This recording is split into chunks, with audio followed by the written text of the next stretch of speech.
గత కొన్ని రోజులుగా భారత్ పాకిస్తాన్ మధ్య ఉద్రిక్తతలు తారాస్థాయికి చేరాయి. జమ్మూ కశ్మీర్లోని పహల్గాంలో ఏప్రిల్ 22న జరిగిన ఉగ్రదాడిలో 26 మంది పర్యాటకులు మరణించారు. దీని వెనుక పాకిస్తాన్ ఉందని భారత్ ఆరోపించింది. దీనికి ప్రతీకారంగా భారత్ ఆపరేషన్ సింధూర్ పేరుతో పీఓకే పాకిస్తాన్లోని ఉగ్రవాద శిబిరాలపై దాడులు చేసింది. దీనికి ప్రతిగా పాకిస్తాన్ కూడా డ్రోన్, క్షిపణి దాడులు చేసింది. ఈ ఘర్షణలు రెండో అణ్వాయుధ శక్తుల మధ్య పూర్తిస్థాయి యుద్ధంగా మారే ప్రమాదం కనిపించింది. కానీ అమెరికా జోక్యంతో ఇరు దేశాలు కాల్పుల విరమణకు అంగీకరించాయి. అయితే ఈ ఒప్పందం రెండు దేశాల మధ్య నేరుగా జరిగిందని, అమెరికా మధ్యవర్తిత్వం లేదని భారత్ స్పష్టం చేసింది.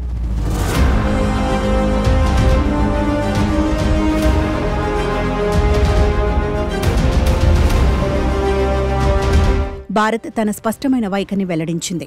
భవిష్యత్తులో ఏదైనా ఉగ్రదాడి జరిగితే దానిని యుద్ధ చర్యగా పరిగణిస్తామని, దానికి తగిన సమాధానమిస్తామని హెచ్చరించింది. అంతేకాదు, పీఓకేని తిరిగి స్వాధీనం చేసుకోవడమే తమ లక్ష్యమని, కాశ్మీర్ విషయంలో ఎటువంటి మధ్యవర్తిత్వాన్ని అంగీకరించబోమని భారత్ స్పష్టం చేసింది. ట్రంప్ కాశ్మీర్ వివాదంపై మధ్యవర్తిత్వం చేస్తానని ప్రతిపాదించినప్పటికీ భారత్ దానిని తిరస్కరించింది. పీఓకే భారత్కు చెందిన భూభాగమని భారత్ ఎప్పటినుంచో చెబుతోంది. ఆపరేషన్ సింధూర్లో భారత్ పీఓకేలోని ఉగ్రవాద శిబిరాలను ధ్వంసం చేసింది. ఇది భారత్ యొక్క దృఢమైన వైఖరిని చూపిస్తుంది.